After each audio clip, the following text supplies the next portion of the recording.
bem-vindos para mais um vídeo nesse canal. Eu quero pedir minhas mais sinceras desculpas pela demora que eu tive, né, para postar o vídeo. Muitos imprevistos, muitas questões da faculdade, enfim, né? Aquele negócio de sempre que faz a gente atrasar postar o vídeo e eu espero, sinceramente, que vocês possam me perdoar, tá bom? Enfim, para não demorar muito, seguindo o cronograma, o último vídeo que a gente fez foi sobre revisão de cálculo 2, tá? E agora, de cálculo 4, perdão, de EDO de segunda ordem, e agora a gente vai começar a falar de comportamento de indutores e capacitores. É importantíssimo entender esses dois elementos, tá? Não precisa entender na profundidade que eu vou falar aqui só porque tem gente que prefere uma comprovação mais científica, mais profunda e tudo mais.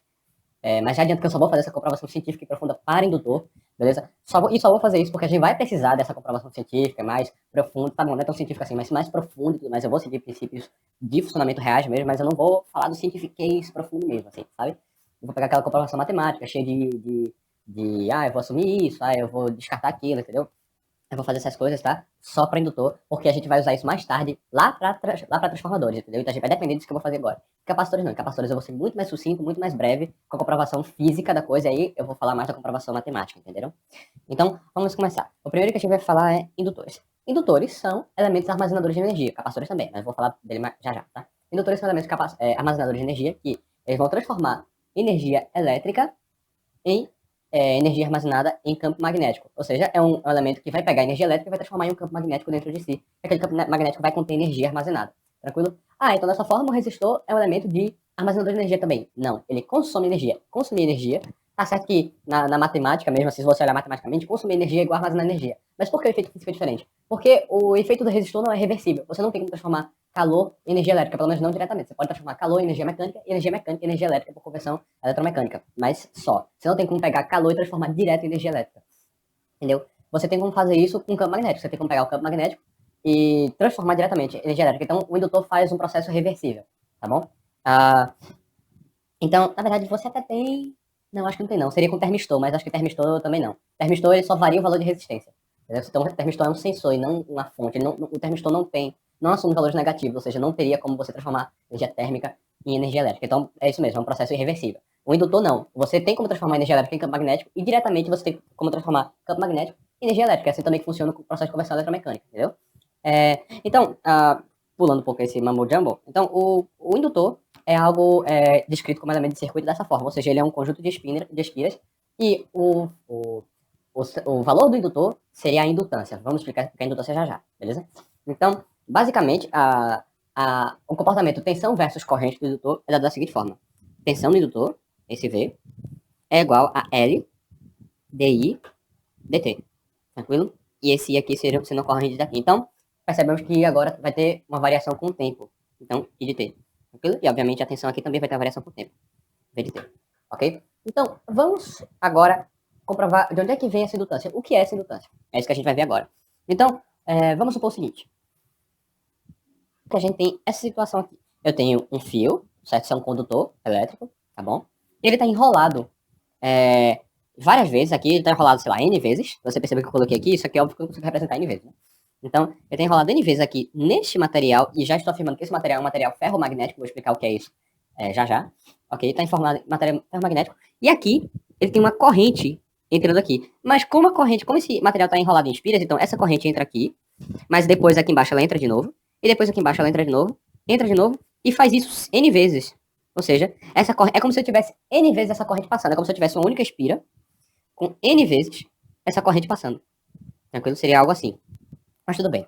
Então, eu tenho essa corrente aqui. A primeira lei que a gente vai falar para poder trabalhar com essa situação aqui é a lei de Ampère. O que diz a lei de Ampère? A lei de Ampère diz que a integral circular do produto escalar do vetor intensidade de campo magnético pelo vetor deslocamento infinitesimal é igual à corrente envolvida pelo caminho desse fluxo, ou seja, N vezes I, desse campo magnético. Ou seja, vamos supor que esse campo magnético está nessa direção aqui, nesse sentido. Ele está percorrendo aqui dentro do caminho ferromagnético.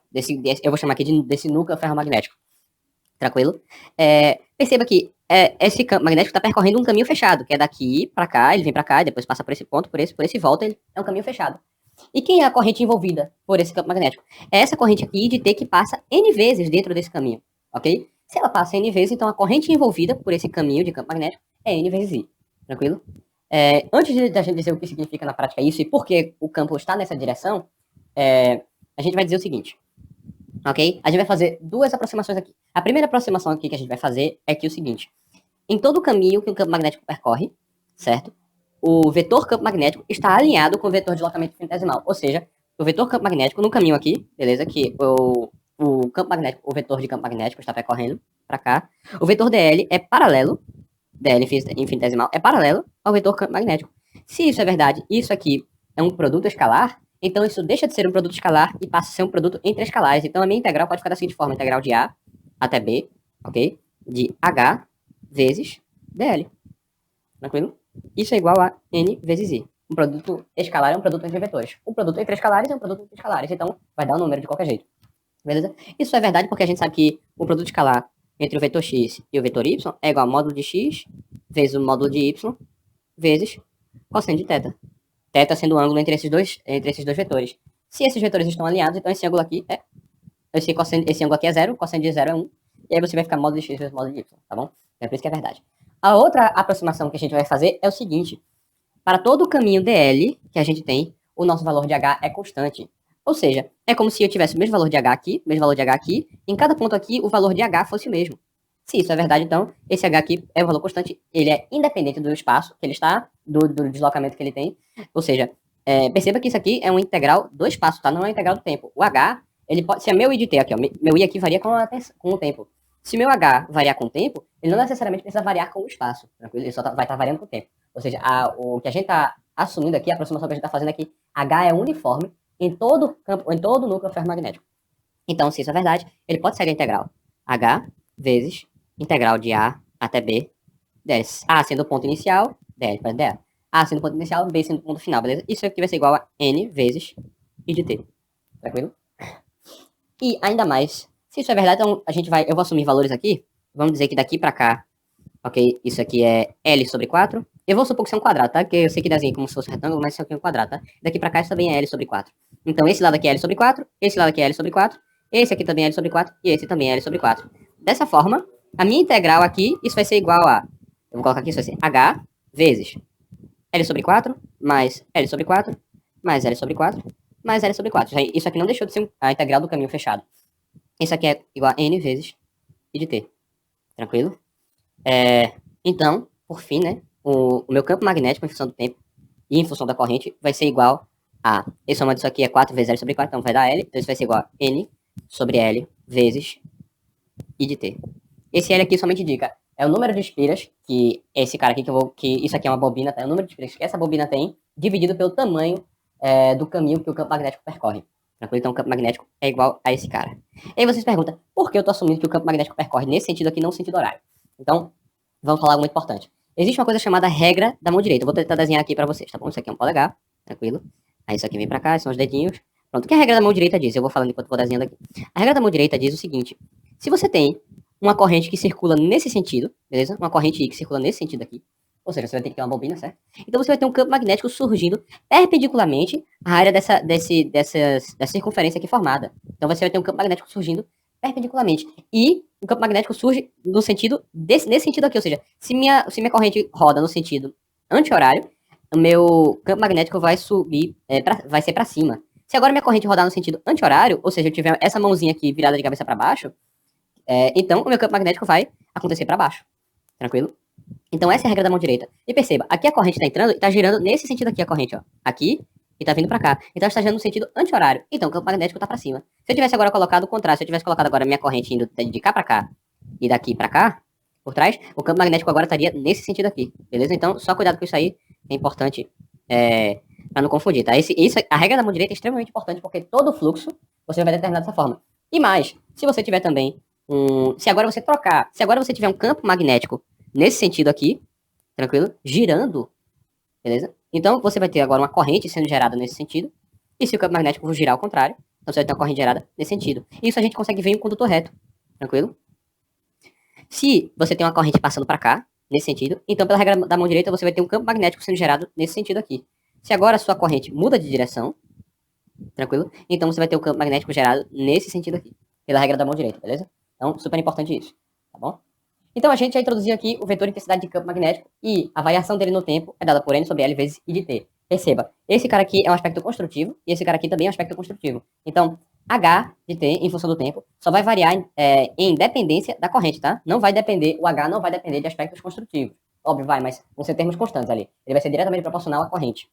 Então, para a gente chegar na outra lei que a gente quer chegar, que é a lei de Faraday, que é super importante, a gente tem que passar por outros processos. A lei de Faraday diz que a tensão é igual à variação, de fluxo magnético. Mas para a gente poder chegar no fluxo magnético, a gente antes precisa chegar no que a gente chama de densidade de fluxo magnético. Densidade de fluxo magnético é descrito como B, beleza? E ele é bem simples. Ele é igual a mi vezes H de T. Esse mi aqui também é uma característica construtiva. E aqui vai entrar aquela explicação que eu dei sobre material ferromagnético. Tranquilo? O Mi é conhecido, se não me engano, como permissividade magnética no vácuo ou permeabilidade magnética do vácuo. Beleza? De qualquer forma, o quanto meu material é suscetível à passagem de campo magnético. Se eu tenho um Mi muito pequeno, eu vou ter um material pouco suscetível. Campo não, desculpa, fluxo. Eu vou ter material pouco suscetível à passagem de fluxo, à criação de fluxo magnético. Se eu tenho um Mi muito grande, eu vou ter material muito suscetível. De maneira geral, o Mi de materiais ferromagnéticos, deixa eu botar só de ferro aqui, é superior ou igual a 3.000 vezes o Mi do ar. Ou seja, geralmente a permeabilidade, vou chamar de permeabilidade de materiais ferromagnéticos, é muito superior à permeabilidade do ar. Ou seja, se eu colocar aqui, se eu fizer aqui uma indução, se eu pegar essa corrente e passar aqui, a grande maioria do campo magnético vai se encontrar dentro desse material, beleza? E pouquíssima parte, às vezes é uma quantidade até desprezível, ela vai para fora, que seria o campo de dispersão, ou o fluxo de dispersão, quando a gente estiver falando de fluxo magnético. Ou seja, quando eu faço isso, eu posso afirmar, eu posso muitas vezes aproximar que o campo magnético, todo o campo magnético gerado aqui dentro, está dentro do material ferromagnético. E dessa forma eu posso assumir que o campo magnético dentro do material ferromagnético é constante. É por isso que a gente pode fazer, assumir esse cara aqui. E a gente também pode assumir o tempo todo que esse valor de H aqui é paralelo ao caminho. Óbvio que não é. A gente vai ver que aqui nessas pontas aqui, nessas quinas, esse material esse campo magnético ele fica mais adensado, é como se ele estivesse aqui, beleza? E ele fizesse essa curva aqui, entendeu? Então esse material aqui vai se adensando aqui, esse campo magnético vai se adensando aqui. Mas a gente geralmente não considera esse efeito e a gente calcula como se fosse um caminho médio, como se fosse um caminho reto, mas esse caminho não é reto, tá? É só uma aproximação que a gente faz que pode ser feita também, que não causa tanto problema assim, ok? Então a gente vai ter isso aqui.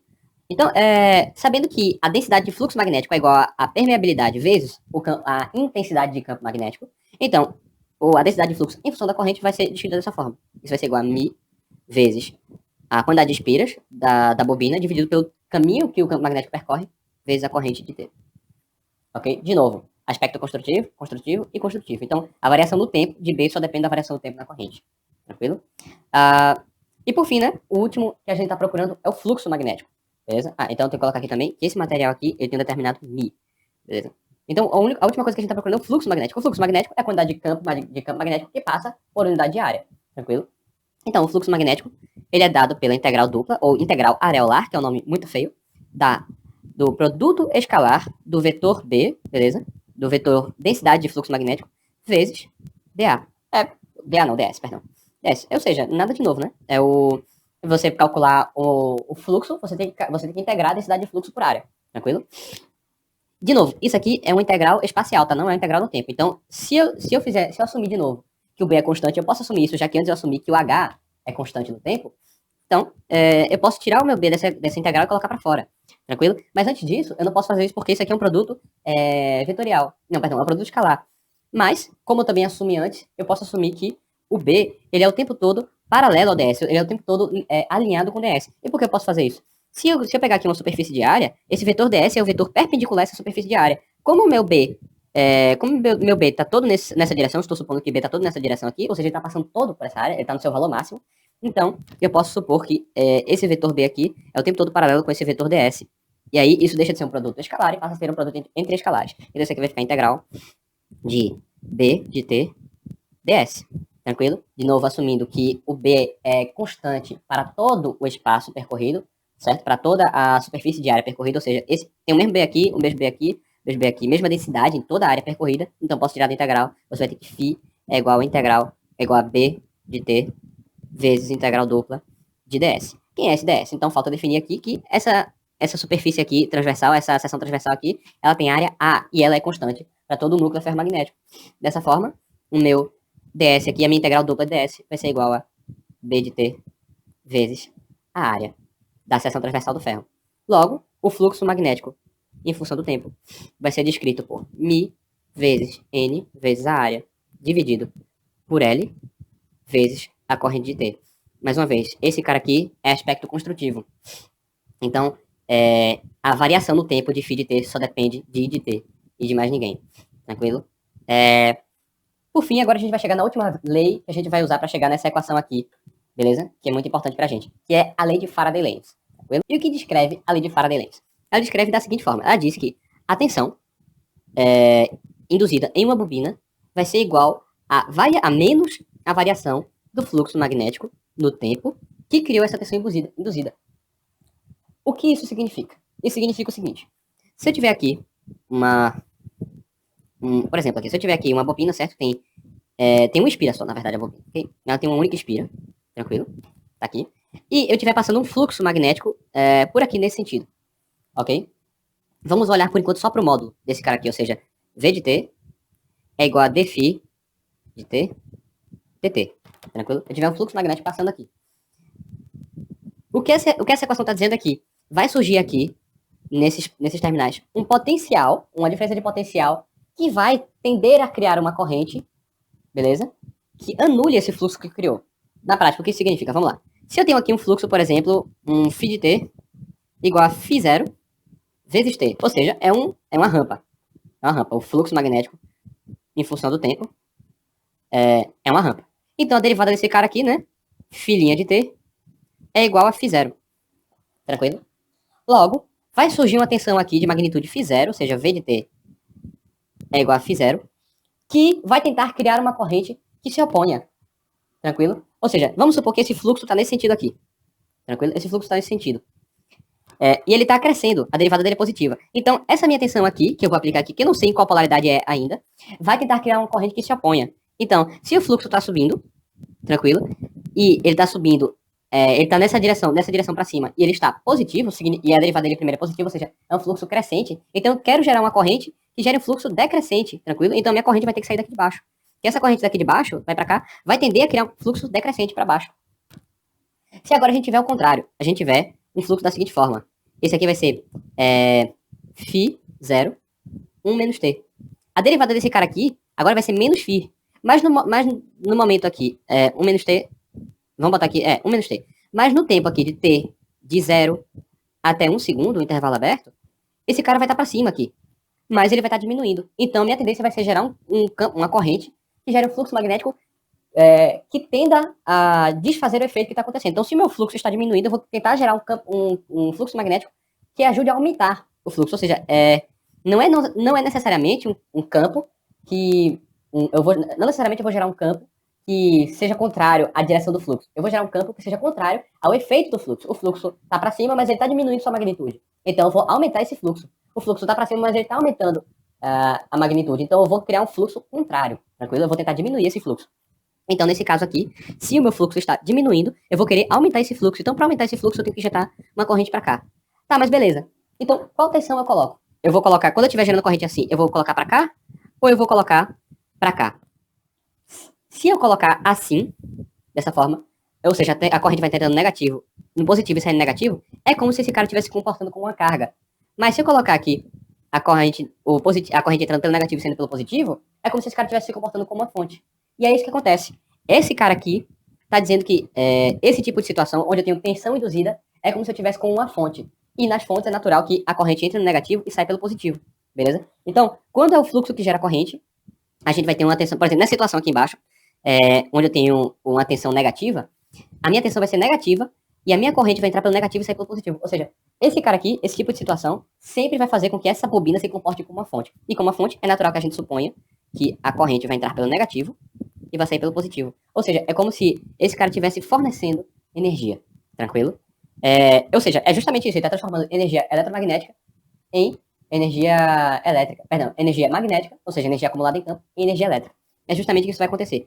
Com indutores não é diferente. Se a gente for olhar agora no problema que a gente tem esse cara aqui, A diferença só tem uma pequena diferença. Nessa situação aqui, eu tinha um fluxo magnético gerando a corrente. Então, a minha tensão ali aplicada ia gerar uma corrente reversa. Ia tentar gerar uma corrente que atrapalhasse aquele fluxo. Agora não. Agora a gente percebe que aqui tem uma corrente gerando aquele fluxo. Então a gente vai criar só uma tensão que tente criar uma corrente, mas que não vai. Então vamos deixar isso com mais clareza. Eu tenho esse cara aqui, beleza? Uma fonte de tensão, tranquilo? Aplicada àquela bobina. Eu vou representar dessa forma, tranquilo? Aquela bobina. Essa bobina aqui é esse cara aqui, ó. Essa bobina aqui, tá? Então eu tenho uma I de T correndo pra cá. Uma I de T. Opa. Uma I de T. Se você olhar por essa equação aqui, você vai ter que só uma coisa, tá? Esse dφ aqui, dt, é porque eu só tinha um fluxo, aqui nesse exemplo que eu dei, só tinha um fluxo passando por uma espira. Se eu tivesse n espiras, ele estaria lendo como se fosse n vezes aquele fluxo passando por uma espira. Então, isso aqui, na verdade, é descrito da seguinte forma: v de t é igual a n dφ dt. E muitas vezes o nφ é conhecido como lambda, beleza? Lambda é igual a n vezes φ. Então, o lambda, se eu já tenho o φ de t, que é isso aqui, então lambda vai ser igual a o mi vezes o n ao quadrado, né? N vezes a área, dividido por L, vezes a corrente de T. Então, lambda de T. Tranquilo? Essa equação aqui, que associa a corrente com o fluxo concatenado, é assim que a gente chama esse lambda, dá pra gente quem é a indutância. A indutância é o fluxo concatenado dividido por a corrente que o gera. Isso vai ser igual a mi vezes n ao quadrado, vezes a sobre L. Isso aqui vai ser igual à indutância. Pronto, definimos a indutância. Tranquilo? Então, jogando isso aqui nessa equação aqui, beleza? De VT igual a lambda dt. Então, VT vai ser igual a indutância vezes DI dt. Aí você deve estar se perguntando, beleza, essa tensão aqui está forçando uma corrente para cá. Então, vamos supor que essa tensão é V, ela é positiva, beleza? Se ela é uma tensão V positiva e constante, então, por essa fórmula aqui, a gente vai ter que o DI é igual a V de T sobre L, que é um valor constante, então vai ser igual a V sobre L dt. Integrando, a gente vai ter que o I de T é igual a integral de 0 a t, 1 sobre L, V de t vezes dt, mais o I0. Vamos supor que I0 aqui é zero por simplicidade, tá? Então, vai ser igual a isso aqui. Perceba, se a derivada desse I aqui é positiva, e esse valor de V aqui é positivo, então essa corrente vai ser nessa direção mesmo, e vai ser crescente. Se essa corrente é nessa direção e crescente, então a gente sabe que o fluxo magnético vai ser igual a esse cara aqui, beleza? Que é L sobre N. Então, o fluxo magnético é igual a L sobre N vezes I de T. Se o I de T é um valor crescente, ou seja, esse I de T aqui seria um valor em rampa, seria algo mais ou menos do tipo I de T é igual a V sobre L, eu vou chamar V sobre L, certo? Que V sobre L é um valor constante. V sobre L vezes T, que seria T menos zero, ou seja, T vezes T, ou seja, é um valor em rampa, tranquilo? Então eu vou chamar isso aqui de I de zero. Se eu quiser agora em fluxo, o fluxo φ de T vai ser igual a L sobre N vezes I de T. Então, vai ser igual a L sobre N vezes I0 vezes T. Tranquilo? Eu vou chamar L sobre N vezes I de 0 igual a φ0. Então, φ0 vezes T. Se esse fluxo é φ0 sobre T, então ele vai estar gerando aqui um fluxo crescente neste sentido aqui. Ou seja, esse cara aqui vai ser o φ de T, que vai ser igual a φ0 vezes T. Ora, quem vai ser a tensão aqui nos terminais dessa bobina? Tranquilo? Se o fluxo está crescendo para cá, então, e ele tem a derivada positiva, então a tendência é que eu gere uma tensão, beleza? Que tente gerar uma corrente que vai anular esse fluxo. Para tentar gerar uma corrente que vai anular esse fluxo, a corrente teria que vir aqui para baixo, porque ela vai circular dessa forma, e vai gerar um fluxo para cá, contrário, já que esse fluxo aqui ele está nesse sentido, mas ele está crescendo. Se isso é verdade, então a corrente vai entrar aqui e vai sair por aqui. Como a gente já viu que esse cara se comporta como uma fonte, então a tensão gerada vai ser essa aqui. Mas a gente sabe que já tem uma corrente entrando, eu não posso ter duas correntes em um único ramo. Então, ele vai gerar uma tensão que tenha a tendência de gerar corrente. Mas lembre-se que nesse caso aqui, quem está gerando fluxo é essa corrente. Se eu tivesse um fluxo gerando essa corrente, aí sim essa corrente ia sair daqui. Isso não é tão fácil de ver aqui. Quando a gente estiver vendo com transformadores, a gente vai ver esse efeito da corrente, ao invés de estar sendo gerada aqui em cima, essa corrente que está entrando, ela vai estar sendo gerada aqui embaixo. Beleza? Por enquanto, indutores, a gente só vai ver isso. Então, pela lei de Lenz, eu tenho a garantia de que a minha tensão aqui da fonte vai ser igual à minha tensão aqui no indutor. Tranquilo? Então, essa lei de Lenz é respeitada, tá bom? E essa equação aqui é 100% válida, tá bom? Então, a equação do indutor é essa. Então, a gente viu como é que se comporta, como é que funciona o indutor. Agora, a gente vai ver o comportamento em circuitos, ok? Então, o comportamento em circuitos é o seguinte, a gente tem que, pela lei de Ohm aqui, entre aspas, do indutor, né? Não é lei de Ohm porque não é linear, mas a gente sabe que V vai ser igual a L, que é a indutância do indutor, D e de T, dt. Então, algumas coisas que a gente pode observar é o seguinte, se L for um valor constante, a minha derivada de tensão é zero.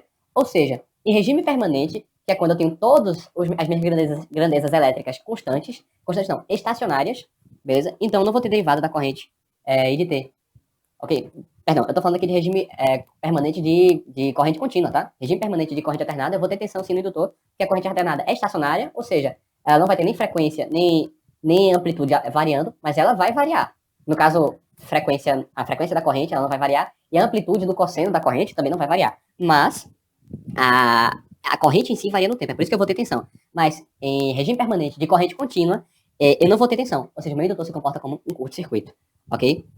Outra coisa importante que a gente tem que reparar, se eu tiver uma variação brusca de tensão, não tem problema. Se eu tiver uma variação brusca de tensão dessa forma, eu sei que a minha corrente, a corrente de T, como a gente já viu, é igual à integral de 0 a T de Vt dt, ok? Mais o valor inicial da corrente, ou seja, 0. Tranquilo? Vamos supor por facilidade de novo que 0 é 0, tá? Mas não necessariamente é 0. Vamos supor por facilidade que é. A integral desse valor aqui, eu vou representar no mesmo gráfico, tá? Isso aqui é o gráfico da tensão, esse que eu desenhei é o gráfico da tensão, V de T. E aqui, em função do tempo, e aqui eu vou trocar a cor. Eu vou escolher aqui a cor vermelha, para representar o gráfico da corrente. Isso aqui vai ser I de T, ok? Em função do tempo. Desse ponto aqui até esse, a minha área aqui embaixo da função da tensão é 0. Então, a minha corrente também vai ser 0, já que a minha corrente inicial era 0. Agora, eu tenho um aumento instantâneo de tensão, mas a minha área continua sendo 0, porque a minha área vai sendo lida dessa forma. Tranquilo? Se ela vai sendo lida dessa forma, quando T, eu vou chamar que isso aqui acontece num T0. Quando T tende a T0, essa área aqui tende a 0. Essa área, a integral, o I de T aqui, tende para 0. Tranquilo? Então, quando eu vou calculando a área aqui aos poucos, a minha corrente vai crescendo dessa forma. Tranquilo? Aos poucos. E quando essa tensão vai passando, a minha corrente cresce dessa forma. Como eu vou colocar aqui, vai crescer mais ou menos até aqui. Não necessariamente tem que ser pontos iguais. Vai crescendo dessa forma. Aí, se eu transformar agora, se eu tiver agora, como se for, na verdade, isso não é mais um degrau, isso é um pulso que tem essa duração. Eu vou chamar aqui de T1, beleza? Vou passar pra cá, a minha corrente, ela vai ter, a minha rampa de corrente, a minha forma de corrente, na verdade, ela vai ficar dessa forma aqui, ó. Porque agora aqui a minha tensão é 0. Se minha tensão é 0, eu não tenho mais área sendo acumulada, então toda a área que eu acumulei só tá dentro aqui desse pulso. Tranquilo? Então é algo mais ou menos assim. O que isso significa na prática? Isso significa que eu posso, o meu indutor admite variações instantâneas de tensão.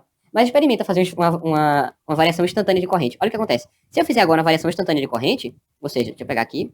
Eita, que bug, hein? Se eu tiver uma variação instantânea de corrente, ou seja, aqui, a derivada do degrau, se vocês lembrarem lá de cálculo 4, é a função impulso. Então eu vou ter uma tensão dessa forma aqui. Um impulso. E depois ela volta a ser 0, porque o meu I volta a ser constante. Então, esse impulso aqui faz a minha tensão no indutor ser infinita. Teoricamente, é claro. Então, eu vou ter um indutor aqui. Nesse momento específico do impulso, a minha tensão aqui do indutor vai para infinito. Entendeu? É um comportamento muito parecido, sabe com o quê? Com fonte de corrente. O que seria uma variação bruta de corrente? Eu coloquei um aumento de corrente. Mas, geralmente, a variação bruta de corrente está mais relacionada a uma anulação bruta de corrente. Ou seja, eu abri o meu circuito. Se eu abro o meu circuito, eu estou, entre aspas, tentando anular imediatamente a minha corrente. Que outro elemento do circuito não permite isso? Exatamente, fonte de corrente. Fonte de corrente não permitem que você abra o circuito com a fonte de corrente. Ou seja, deixa a fonte de corrente aberta. Senão a tensão se eleva muito. Idealmente sobe para infinito, se a fonte for uma fonte infinita. Entendeu? Pronto. Então, comportamento básico é esse. Ou seja, o indutor aceita fortes variações instantâneas de tensão, mas não aceita variações instantâneas de corrente, tá? Sempre estar muito atento com isso. Então, outro parâmetro importante que a gente tem que tratar sobre indutores é a energia, no caso, potência. Depois a gente calcula a energia. A potência no indutor, ela é da seguinte forma. A gente sabe que potência é igual a tensão versus corrente, beleza? Então, se a gente calcular a potência aqui em função da corrente, a gente sabe que a tensão no indutor é igual a L vezes DI dt vezes I. Então, reorganizando, a gente vai ter que a potência no indutor vai ser igual a L vezes I de T, beleza? Vezes DI de T dt. Se a gente agora quiser deixar a potência em função da tensão, dá pra fazer, tá ligado? Mas eu não vou fazer uma perda de tempo, tranquilo? Se agora a gente quiser calcular a energia, ora, a gente sabe que P é igual a DE ou DW, eu vou chamar DW, dt, ou seja, a potência é a variação da energia, a taxa de variação da energia. Logo, a gente pode supor que a energia é igual a integral de P dt. Se a gente quiser deixar a energia, essa integral definida, a gente sabe que energia, ΔW, que é energia final, menos energia inicial, tranquilo? É igual a integral de TI até TF, beleza? De P de T, dt. Usando essa equação aqui que a gente achou, a gente vai ter o seguinte. Eu vou chamar isso aqui de ΔW, tá? Depois eu abro isso aí.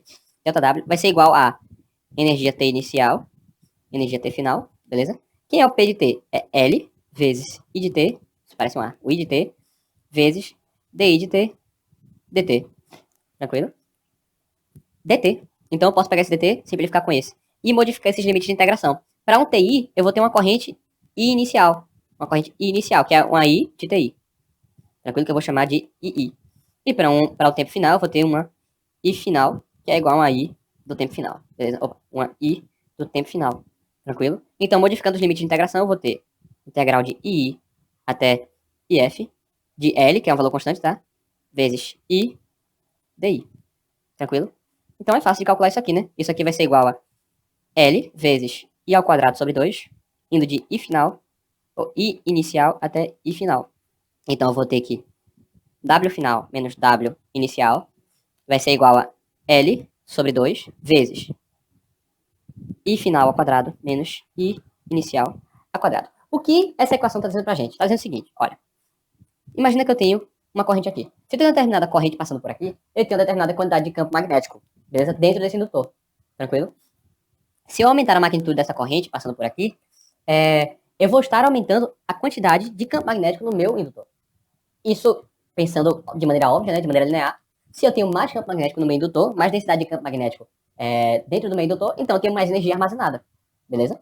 Se isso é verdade, então, não importando a direção da corrente que tiver, o que vai importar é a quantidade de campo magnético armazenado, independente se o campo magnético estiver nessa direção ou nessa direção.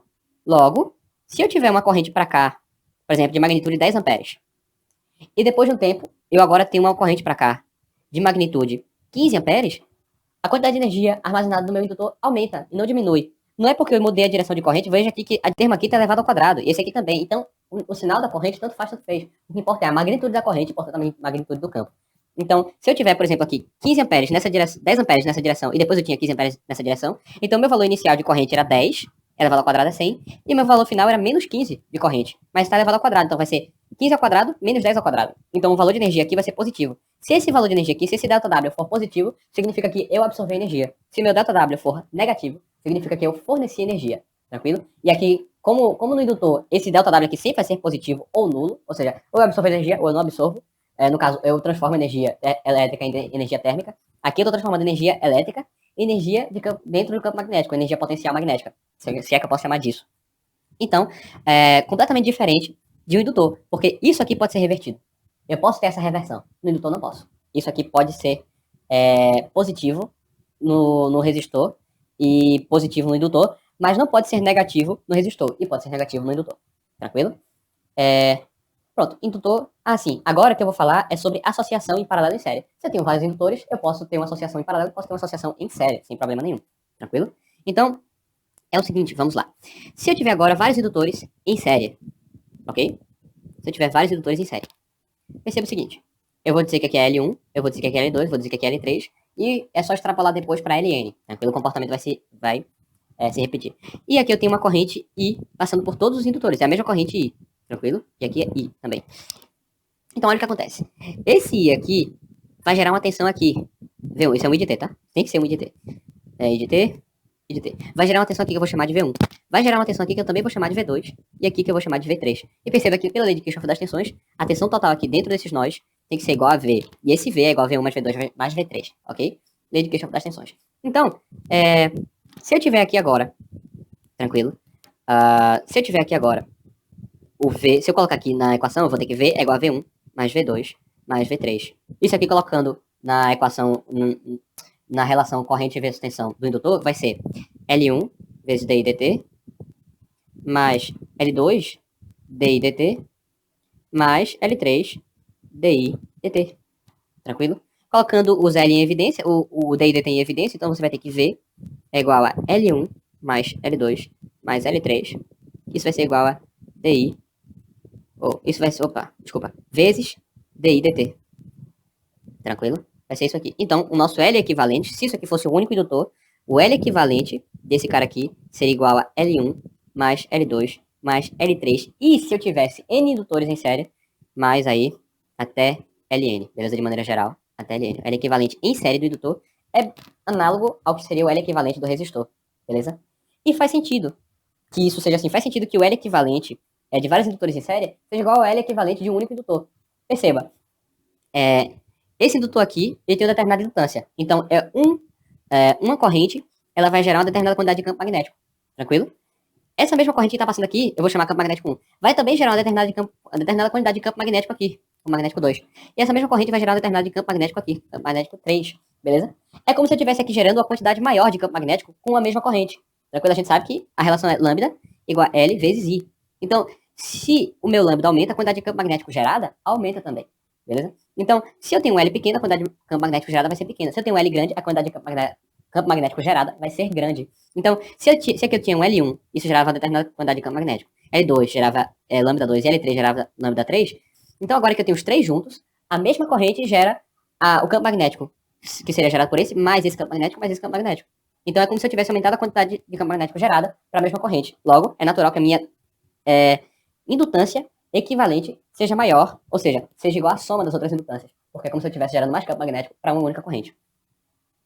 Então já vimos a associação séria. Vamos para a associação em paralelo? Se eu tiver aqui um indutor, L1, aqui outro indutor, L2, beleza? E aqui outro indutor, L3, tranquilo? L1, L2, L3. E aqui uma determinada tensão, beleza? E aqui eu vou ter uma corrente I entrando, aqui vai ser a corrente I1, aqui I2 e aqui I3, tranquilo? Eu vou ter que esses terminais aqui vão enxergar um único indutor, de forma que V, beleza? É igual a L equivalente DI, DT. Tranquilo? Esse cara aqui enxerga a seguinte indutância. V é igual a L1, DI1, DT. Esse cara aqui enxerga que V é igual a L2, DI2, DT. E esse cara aqui, esse último aqui, enxerga V igual a L3, DI3, DT. Ora, a gente sabe que, pela lei de Kirchhoff das correntes, I é igual a I1 mais I2 mais I3. Se esse sistema aqui é linear, então, se a gente derivar, a gente sabe que a derivada, na verdade, esse sistema não é linear, não tem. A gente sabe que a derivada, beleza, ela é um operador linear, tranquilo? Então, se eu derivo esse cara aqui, é a mesma coisa que eu estar derivando esse e esse. Dessa forma, se eu pegar aqui V dividido por L1, V dividido por L2, V dividido por L3, então eu vou ter o seguinte, I' é igual a I'1. Quem é I'1? É a derivada primeira de I1, que vai ser V sobre L1. Quem é I'2? V sobre L2. Quem é I'3? V sobre L3. E quem é I'? Isso aqui vai ser igual a V dividido por L equivalente. Colocando os V's em evidência e excluindo eles, cortando, beleza?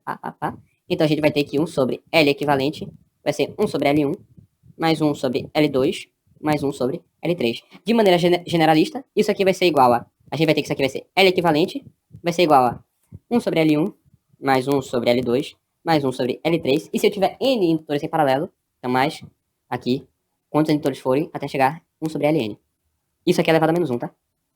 Então perceba que se eu tiver muitos indutores em paralelo, esse cara aqui vai tender para zero, entendeu? E faz sentido. Por quê? Nessa situação aqui, com uma corrente eu gerava muito mais campo. Agora, para essa situação aqui, para esse mesmo V, beleza? Se eu tiver um V, eu preciso de muito mais corrente para gerar uma variação de campo suficiente para chegar nesse V. Porque eu tenho uma corrente aqui, I3, que já está gerando uma determinada quantidade de campo que vai variar. Tranquilo? Mais essa determinada quantidade de campo que vai variar, mais essa aqui. E essa quantidade de campo sendo gerada é igual a essa quantidade de campo aqui sendo gerada. Lembrando que V igual a d lambda, em módulo, tá? D lambda dt. Tranquilo? Então, toda a minha variação de campo, que esse cara está enxergando aqui, que esse terminal está enxergando aqui, é essa aqui. Sendo que eu tenho uma variação de campo aqui, desse campo, mais a desse campo, mais a desse campo. Elas estão sendo iguais. Então, eu tô precisando de uma corrente, e eu estou precisando de uma corrente aqui, que é igual a essa, mais essa, mais essa, para poder gerar essa mesma variação de campo. Ou seja, é como se eu estivesse precisando de muito mais corrente para gerar uma mesma variação de campo. Então, é como se eu tivesse essa situação aqui. O lambda sobre L é igual de T, e eu estou precisando aqui de uma corrente e de T. Tranquilo? Então, é como se eu estivesse tendo uma indutância menor para poder gerar essa mesma quantidade de campo. Se eu diminuo essa indutância, eu aumento essa corrente aqui necessária. Tranquilo? Para gerar essa mesma variação de campo. Ok? Então, faz sentido que a minha indutância em paralelo ela diminua. É como se eu estivesse tendo que despender de mais corrente para gerar a mesma variação de campo. Entendeu? É o problema análogo da de cima. Que é como se eu tivesse, depender de menos corrente aqui para gerar a mesma variação de campo. Aqui é como se eu estivesse precisando depender de mais corrente para gerar a mesma variação de campo. Então, a indutância aqui tem que ser menor e a indutância aqui tem que ser maior. Tranquilo? Então, pessoal, indutor é basicamente isso. Como esse vídeo eu acho que está muito grande, eu vou pegar capacitor e colocar para outro vídeo, tá? Que com certeza vai ser infinitamente menor. Capacitor, eu não vou falar nada da parte teórica de capacitor. Eu só vou chegar direto com Q igual a CV, e a gente vai deduzir as coisas a partir daí, tá bom? Muito obrigado. Obrigado mesmo por estarem aqui nesse vídeo. Deixa o like, se inscreve no canal, indica esse vídeo aí pra outra pessoa que esteja pagando circuitos elétricos 1 também, mesmo que seja só de eletrônica, que seja de química, de eletrotécnica, que seja, tá bom? Já ajuda bastante no canal. É isso, muito obrigado e até o próximo vídeo.